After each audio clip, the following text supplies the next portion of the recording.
Okay, magandang hapon sa inyong lahat. Maayong hapon sa mga Bisaya. Magandang hapon. Assalamualaikum sa akong mga ikon, mga Moro.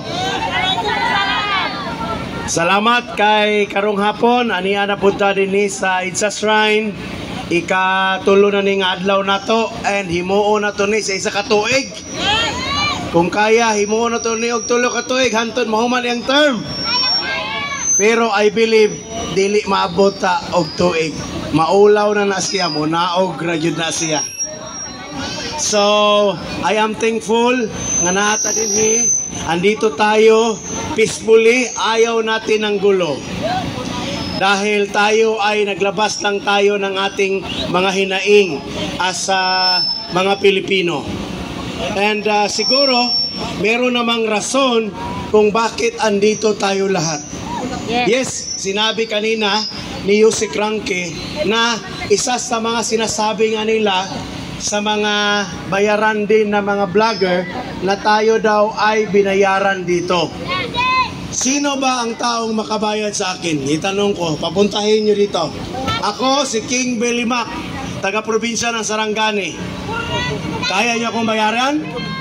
How much more ito mga tao dito sa likod ko? So, andito kami, gumastos kami ng sarili naming pera, nagdala kami ng sarili naming pagkain. May mga nag-ambag-ambag dito ng mga pagkain galing sa mga OFW and migrants sa buong mundo. Mga taong may malasakit sa amin. Yes. Dahil hindi lahat ng tao makapunta dito dahil nahihirapan sila sa buhay nila. Kanina, pagsakay ko papunta dito, sakay ko ng taxi. Ano sabi niya? Sir, kung meron lang akong pampakain sa aking anak, sa aking pamilya, hindi ako mag-drive ng taxi ngayon. Mag-join ako sa inyo. Palakpakan natin mga driver na taxi. Hindi nyo ba alam? Ang daming mga driver ng taxi dyan, driver ng jeep, driver ng tricycad. Kung may pampakain, may pambili lang sila ng pagkain sa pamilya nila, willing silang mag-join sa atin dito. Pero naiintindihan natin sila dahil wala nga silang pera pangbili ng pagkain sa kanilang pamilya. Palakpakan natin ang ating sarili kahit tayo naghihirap, andito tayo. Dahil isa tayo sa pinakamarami na tumayo dito sa EDSA para mapapakinggan ang ating mga dalangin, para mapakinggan natin ang ating mga sama ng loob sa gobyerno. Number 2, lahat ng mga tao na andyan lang sa tabi na naghihintay kung kailan lalaki itong rally na ito, lalaki itong vigil na ito, before kayo pupunta, ang masabi ko, huli na kayong lahat. Ngayon namin kayo kailangan. Ngayon namin kayo kailangan para marinig niyo ang lahat ng kwento ng lahat ng mga sektor. Yes. Ngayon, andito ang lahat ng sektor, andito ang mga farmers, andito ang mga driver, andito ang mga trabahante na nawala ng trabaho, at andito ang lahat ng mga tribo, Kristiyano, Muslim ka man, o luman. At masasabi ko naman sa ating mga kababayan, sumama kayo dito dahil hindi naman tayo naghanap ng gulo. Alam natin, si BP Inday mismo, si Tatay Digong nagsabi na hindi tayo naghahanap ng gulo. Ayaw nila ng gulo. Dahil hindi tayo mga gago. Kompleto ang ating utak. Hindi tayo bangag, hindi tayo crack dahil sa droga. Ang tao na ayaw ng gulo, normal ang mga utak niyan. Pero yung mga tao na gusto ng gulo, kahit konting kwento, gustong palalain dahil malala na ang utak nila. Tama? So, ang masabi ko lang, kayong mga taong nakikinig dyan na nagdadalawang isip pa mag-join dito, isa lang ang tanong ko, ako taga Mindanao ako, kayo taga Manila kayo. Ano, ikumpara nyo daw ang buhay nyo na kay Duterte noon at saka ngayon. Ay, pagbabago! Ginawa ng tao! Kaya nyo bang maglakad sa Manila Bay ngayon? Kaya nyo bang maglakad sa Rizal Park ngayon na mag-isa? Kaya nyo bang maglakad dito sa EDSA sa gabi na mag-isa sa ngayong panahon? Hindi! Wala na kayong tiwala dahil maraming bangag na ngayon sa kalye. Ngayon, isa sa masasabi ko, maniwala ba kayo na kung si BBM ang naging presidente during sa pandemic, mas maraming Pilipino ang namatay? Dahil wala silang pakialam kung ano mangyari sa ating mga mahihirap. Pero, hindi ba kayo thankful yung mga tao nakikinig dyan na buhay ka ngayon dahil kay Duterte? Bakit? Nanghingi siya ng tulong sa lahat ng countries. Pati China, nilapitan niya para i-save ka at maturukan ka ng bakuna. Kinain niya ang pride niya dahil sa'yo. Yes, sabihin nila, okay, pandemic tapos na. Yes, tapos na ang pandemic.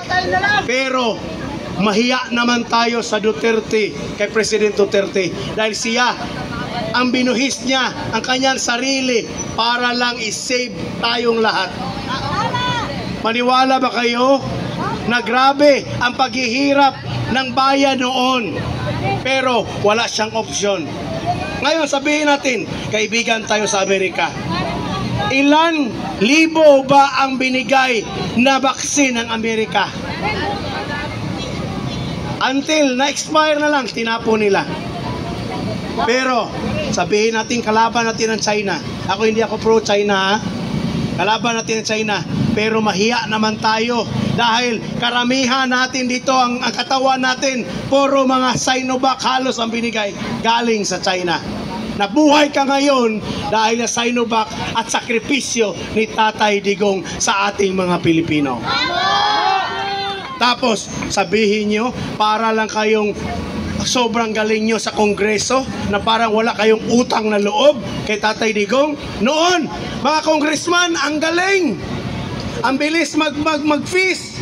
Duterte! Duterte! Pero saan sila ngayon? Pumapalakpak kay Tambalos-los dahil puno na yung kanilang mga bulsa. Yeah. Tama! Hindi, nakakahiya talaga sa ibang bansa. Maniwala kayo, pinagtatawanan tayo ng buong mundo ngayon dahil nag-aaway ang ating gobyerno sa confidential fund. Di ba mga bubo? Confidential nga eh. Ngayon, sinong napapahiya? Tayo mga mahihirap, ang walang mga investment dito na mga kasama ko, hindi nyo na-feel na bumagsak kahapon ang trade ng Pilipinas. Di nyo ba alam? Bumagsak ang ating ekonomiya, pababa na naman kahapon. Hindi nyo yan ma-feel. Pero masakit yan. Nakakahiya yan sa buong Asia. Sino ang Indonesia kumpara noon sa atin 10 years ago, 15 years ago, dahil 16 na taon ako nasa ibang bansa. Ngayon, sino ang Indonesia? Napag-iwanan tayo. Ang Indonesia ang number 1 sa ekonomiya sa buong Southeast Asia. Sa ASEAN. Allahu Akbar! Bakit? Dahil ang mga Indonesian people ay talagang very prayerful. Tayo, nawala na yung pagka-prayerful natin. Na sana tayo ang mga pinili dito sa Southeast Asia. So nananawagan ako sa mga kababayan ko. Alam ko maraming taga Mindanao dito sa Luzon. Mindanao! Mindanao! Kalayaan! Mabuhay ang Mindanao! Mabuhay ang Mindanao! Allahu Akbar! Allahu Akbar! God is great! Allahu Akbar! God is great! Okay. So, yan yung panawagan ko sa inyo. Alam ko, nakikinig kayo dyan, andyan sa social media. Ngayon, sakripisyo itong ginawa ko dito. Bakit ako maghirap dito? Na ang ganda ng buhay ko sa Mindanao. Nasa farm ako, nagtatanim ako ng agarwood, yung pinakamahal na kahoy sa buong mundo. Pero bakit ko iniwan ang investment ko na milyon? Dahil gusto kong makasama kayo. Kung nagutom man kayo, kasama niyo kung magutom. Kung nauhaw man kayo, gusto kong kayong kasamang umuhaw. Kung malate man dumating ang pagkain na donation, kasama niyo akong magutom. Yes, mabuhay! Yan ang serbisyo natin. Kahit tayong mga Kristiyano, hindi ba tayo nahiya sa ating mga kasama ditong mga Moro? Andito sila ngayon. Ang masasabi ko sa inyo, maraming mga Moro na ayaw kay BBM bumoto last election. Tama! Pero dahil kay Inday Sara, bumoto sila at nag-slide down lahat ang boto lahat para kay BBM sa Mindanao. Tama! Walang Dahil- utang na loob! Walang utang na loob! Budol! Nabudol tayo! So, yun yung sinasabi ko sa inyo. Ngayon, ang mga Moro ay nagkakaisa ulit.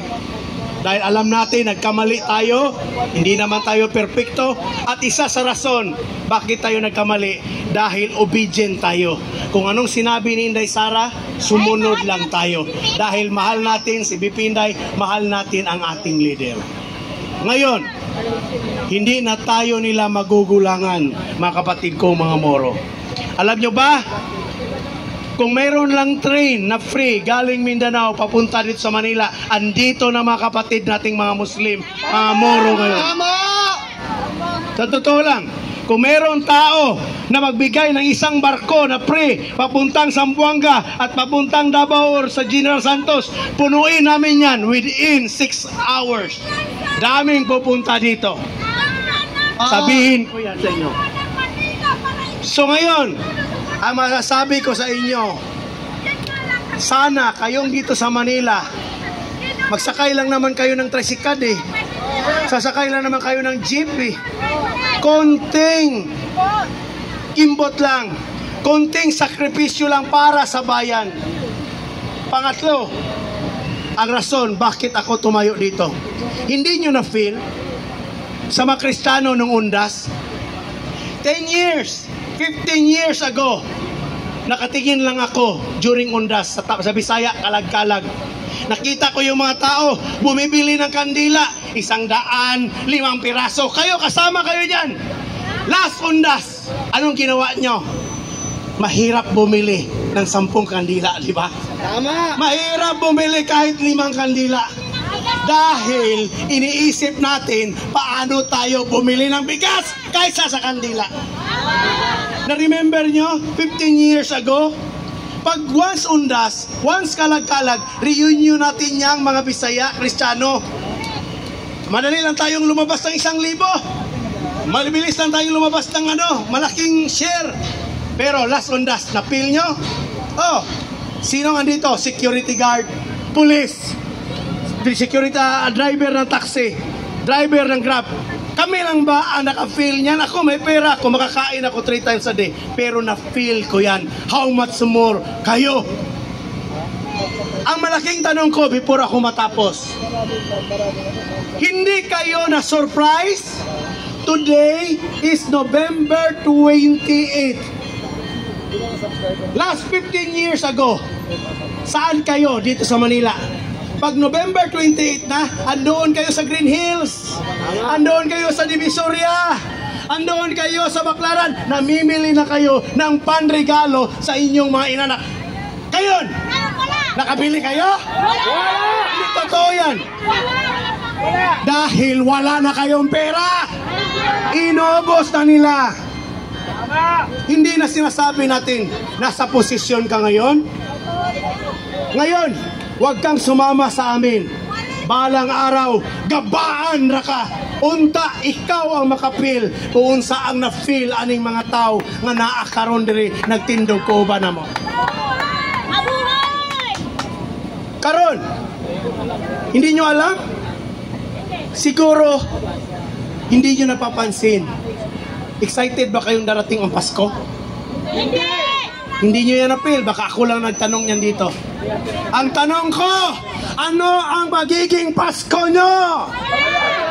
Wala! Less than a month na lang magpasko na.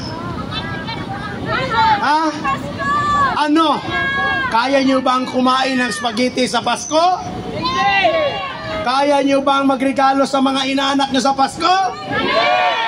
Pero yung mga magnanakaw na mga congressman na magaling pumapalakpak dyan, ang dami nilang pera, yung taong mga congressman na yan, huwag nyo yang iboto ngayong darating na eleksyon. Tama! I-judge nyo yan siya sa inyong boto ngayong eleksyon. Dahil sila ang nagpahirap sa atin. Sila lang ang masaya. Ano sabi ni Inday Sara?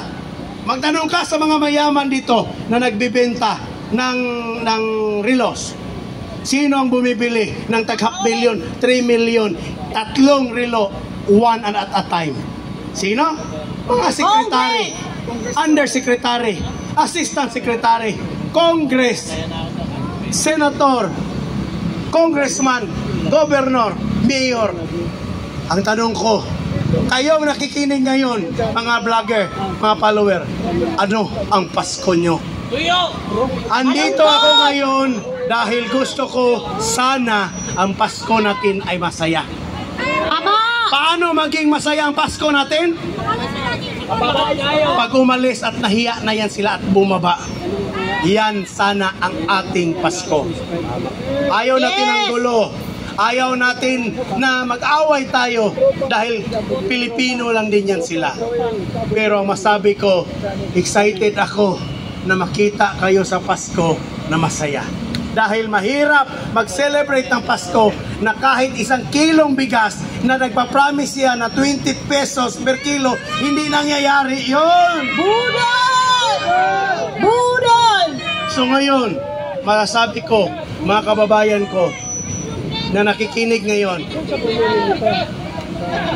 10 years ago, 3 times tayong kumakain. Medyo masarap ang ating ulam.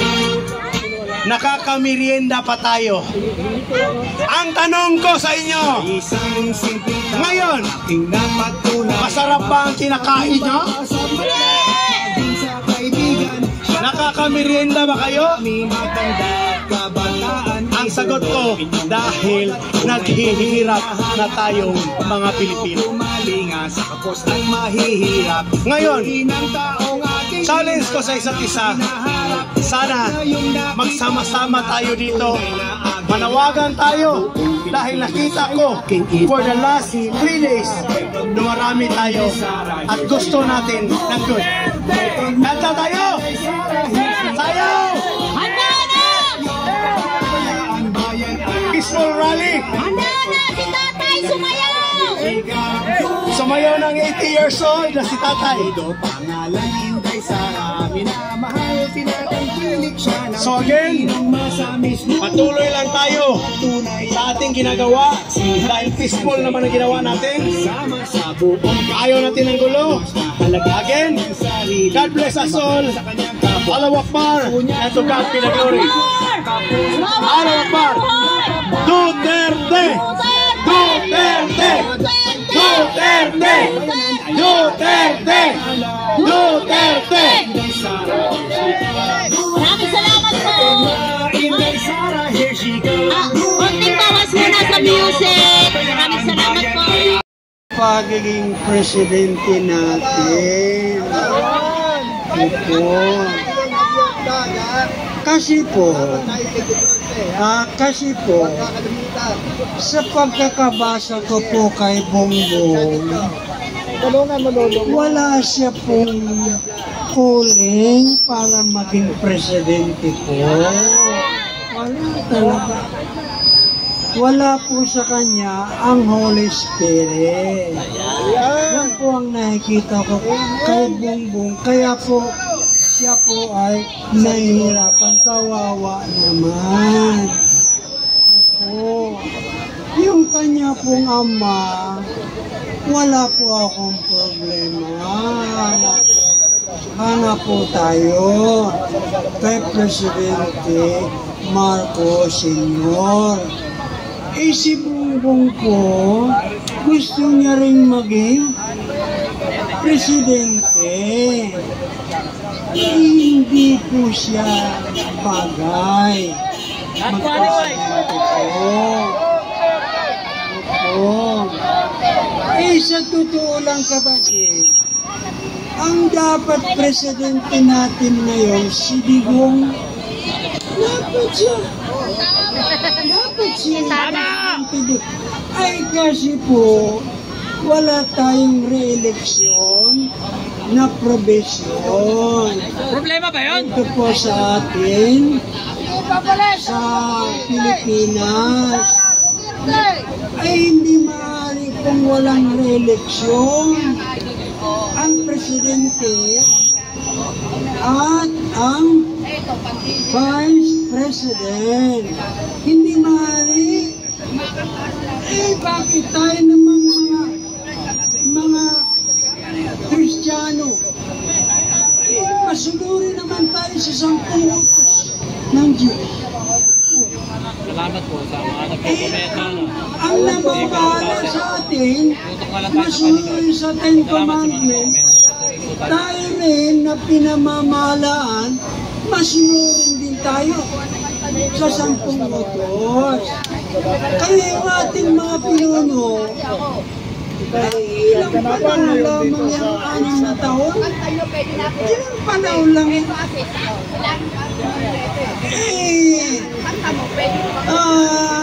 Tayong mga 10 Commandments keeper, kailangan natin. Tatay, pahinga ka na, tay. Opo. Kasi si ano naman po. Teka lang, So yan po yung nagpapatunay na si tatay, kahit nasa hustong edad na. Tay, ilang taon na po kayo, tay? Tay, ilang taon na po kayo? Alam mo, Apple ba? Oh, si tatay po 80 years old na. Pero bakit po siya nandito? Ibig sabihin, buo pa po yung mind niya.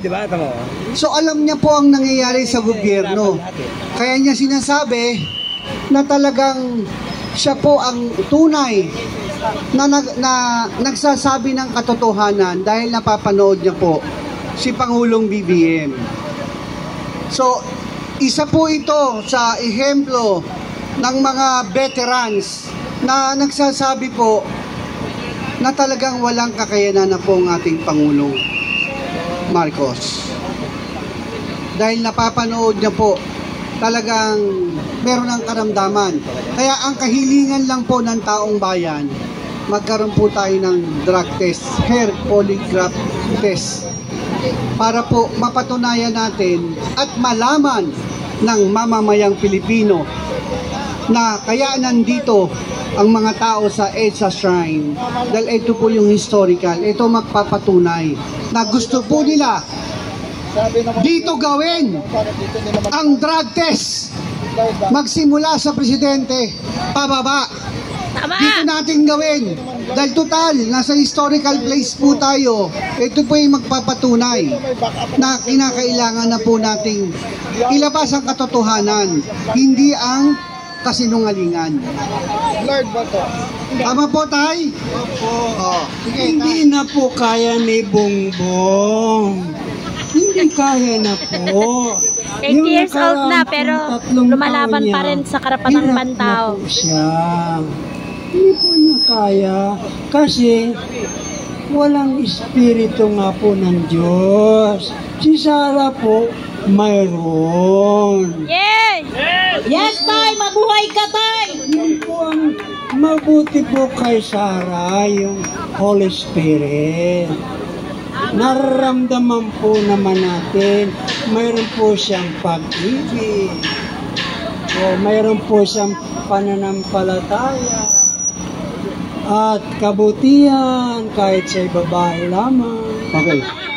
Mabuhay ka, tatay! Pero ang Holy Spirit ang may nasa pa rin. The Holy Spirit is still willing. Kahit may na po ang Mainit na siya. Ngayon, itong susunod na taon po, 3 taon, Hindi, kasi ako na... kay Sarah po ito, yun ang narinig ko, natinig ng Holy Spirit. Maghahati na lamang po sila ni Bongbong. Yung 3 taong nakaraan sa kanya po yun. Ito pong 2026 hanggang 2028, kay Sarah po talaga ito. Tama! Amen! Mabuhay ka, Tatay Duterte! Dahil tayo po, sumusunod lang tayo sa tinig ng Diyos na mananampalataya. Kaya wala na pong marami pa kitang magpapahirap ng ating sarili. Kaya po, dagdagan pa natin yung pananalangin natin na sana si Bongbong makasama natin. Ang gobyerno pa rin ang ating dahilan. Hindi tayo ang masusunod eh. Ang gusto ng Diyos sa gobyerno. Nag-feedback. May nakamata yan. Okay.